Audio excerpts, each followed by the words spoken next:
KSK Prasad గారు KS Prasad గారు ఉన్నారు మనకు. ముందుగా దీపక్ రెడ్డి గారు మీ దగ్గరికి వద్దాము. నేను ఇంతకుముందు అన్నట్లు అంత ఎక్సైజ్ చేసి అభ్యర్థులను ప్రకటించినప్పటికీ ఎందుకు అక్కడక్కడ నిరసనలు వెల్లువెత్తుతున్నాయి టీడీపీలో? ఎందుకంటే గతంలో వైఎస్ఆర్ కాంగ్రెస్ పార్టీకి చెందిన అభ్యర్థులను ప్రకటించినప్పుడు కొందరిని సిట్టింగ్లను మార్చారు, కొందరు కొత్త వాళ్ళని ఇచ్చారు, కానీ ఎక్కడ కూడా ఇలాంటి ఇబ్బందులు రాలేదు. ఇక్కడ ఎందుకు మొత్తం రోడ్లపైకి రావాల్సిన పరిస్థితి వస్తుంది? ఫ్లెక్సీలను తగలబెట్టడము, చంద్రబాబుకు వ్యతిరేకంగా నినాదాలు చేస్తున్నారు టీడీపీ కార్యకర్తలు. వీళ్ళందరూ రేపు సపోర్ట్ చేస్తారా మీకు? వెరీ గుడ్ మార్నింగ్ అండి అందరికి. గతంలో వైసీపీ అనేక లిస్టులు బయటకు వచ్చినప్పుడు జరిగిన గలాటాలు, జరిగిన రాజీనామాలు, జరిగిన జగన్మోహన్ రెడ్డి గారి మీద తిరుగుబాటు చూస్తే ఇది చాలా తక్కువ అండి. ఇది కూడా జరిగేది అక్కడక్కడ ఒకటో రెండో కాన్స్టిట్యున్సీస్ లో జరుగుతూ ఉంది. గతంలో మీరు చూస్తే జరిగిన ప్రతి దగ్గర ఆ సమస్య ఒకటో రెండో రోజుల్లోనే మళ్ళా అది క్లియర్ అయిపోయింది. సో అంతకన్నా ఎక్కువ కాలేదు. సో ఖచ్చితంగా కొందరు కార్యకర్తలకి బాధ ఉంటది. సో ఆ బాధ ప్రకారం వారు చేస్తారు.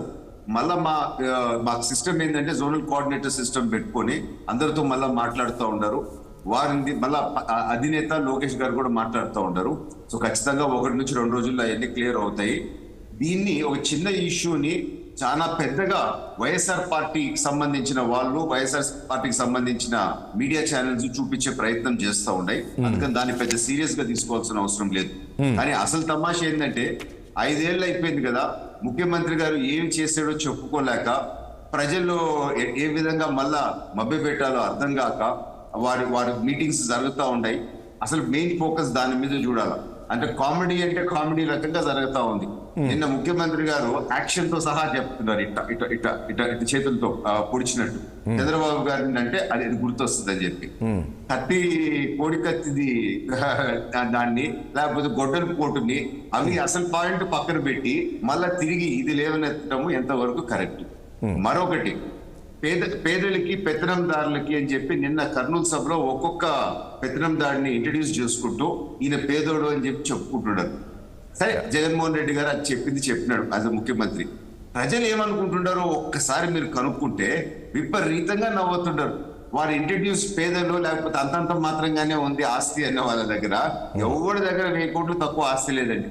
ఏ విధంగా ఈ 5 సంవత్సరాల్లో దోచుకున్నారు ప్రజల దగ్గర నుంచి అక్కడ ఉండే ప్రజలే తెలుసు. అక్కడుండే ప్రజలే అనుభవించినారు. వారు పెత్తనందారుల, మంచోళ్ళ, పేదల ప్రజలకు అక్కడే తెలుసు. కానీ ఆ విధంగా చేసుకుంటా వస్తుంటే ఈ రోజు ప్రజల్లో కూడా ఒక భావన వచ్చింది. అంటే ఏమి మేమంటే అంత చులకన అయిపోయినావా? ఏది చెప్తే అది వింటామని అనుకుంటున్నారా? ఇక చెప్పేవాడు కాదు, వినేవాడు ఎర్రోడు అయితే చెప్పేవాడు జగన్మోహన్ రెడ్డి అనే విధంగా కొత్త సామెత తయారైంది ఆంధ్ర రాష్ట్రంలో అని చెప్పి నేను తెలుపుకుంటున్నాను. ప్రతిదీ అబద్ధాలు, ప్రతిదీ అసత్యాలే.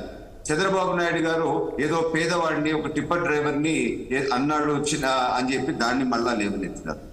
చంద్రబాబు నాయుడు గారు అనేది ఏంది, జగన్మోహన్ రెడ్డి గారు దాన్ని ట్విస్ట్ చేసేది ఏంది ఒకసారి ఆంధ్ర రాష్ట్ర ప్రజలందరూ గమనించాలి. గతంలో సింగనమల నియోజకవర్గంలో అక్కడ సాంబశివారెడ్డి అని చెప్పి వారి భార్యని ఎస్సీ క్యాండిడేట్ అని చెప్పి ఎమ్మెల్యేగా చేశారు. వారి మీద విపరీతమైన వ్యతిరేకత ఉంది. ఎందుకంటే ప్రజల దగ్గర నుంచి దోచుకున్నారు, వారు సరైన వాళ్ళు కాదు అని చెప్పి తెలిసి వారే క్యాండిడేట్ ని మార్చినారు. మార్చిన తర్వాత పెత్తనందారుడు ఎవరు, సాంబశివారెడ్డి మళ్ళా జగన్మోహన్ రెడ్డి గారి దగ్గర కూర్చొని ఆయన నాకు కావాలా ఈ టికెట్, మార్చేదానికి లేదు అని చెప్పి ఆయన ఆఫీస్ లో పనిచేసే లేకపోతే ఆయన కంపెనీలో పనిచేసే ఒక టిప్పర్ డ్రైవర్ కి ఇప్పించుకున్నాడు.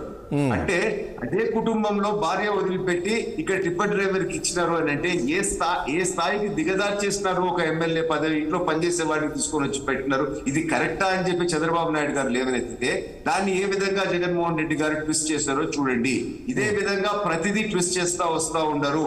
ప్రజల్ని మభ్యపెట్టాలని చెప్పి చూస్తా ఉండరు, కన్ఫ్యూజన్ చేయాలని చెప్పి చూస్తున్నారు. ఇవన్నీ ప్రజలు గమనిస్తూ ఉండరు అని చెప్పి నేను తెలుపుకుంటూ, అన్నిటికన్నా పెద్ద జోక్ ఏంటంటే స్టేజ్ లో జగన్మోహన్ రెడ్డి గారు పక్కనే వివేకానంద రెడ్డి మర్డర్ కేసులో ప్రైమ్ అక్యూజ్డ్ కొంత కూతురే చెప్తా ఉంది, ఇంకో పక్కన చెల్లె చెప్తా ఉండరు. ఆ పక్కన పెట్టుకొని వివేకా చిన్నాయన మర్డర్ చేసింది అని చెప్పి మళ్ళా అంటుంటే నిజంగా ఇంతకన్నా పెద్ద జోకు ఈ 2024 లో అసలు లేదు. ఏ విధంగా ప్రజలు నవ్వుకుంటున్నారో ఒకసారి వైసీపీ నాయకత్వం గమనించాలా అని చెప్పి నేను తెలుపుకుంటున్నా. ఓపెనింగ్ కామెంట్స్ ముగిస్తున్నాను. రైట్. శ్రీనివాస్ గారు, ఏంటి నిజంగా ముఖ్యమంత్రి అబద్ధాలు చెప్తున్నారా? ప్రతి సభలో ఆయన మాట్లాడిన మాటలన్నీ కూడా అబద్ధాలేనా? ఎలా చూస్తుంది బీజేపీ? నమస్కారం అండి, ప్యానెల్లో ఉన్న పెద్దలకు, 6 టీవీ ప్రేక్షకులకు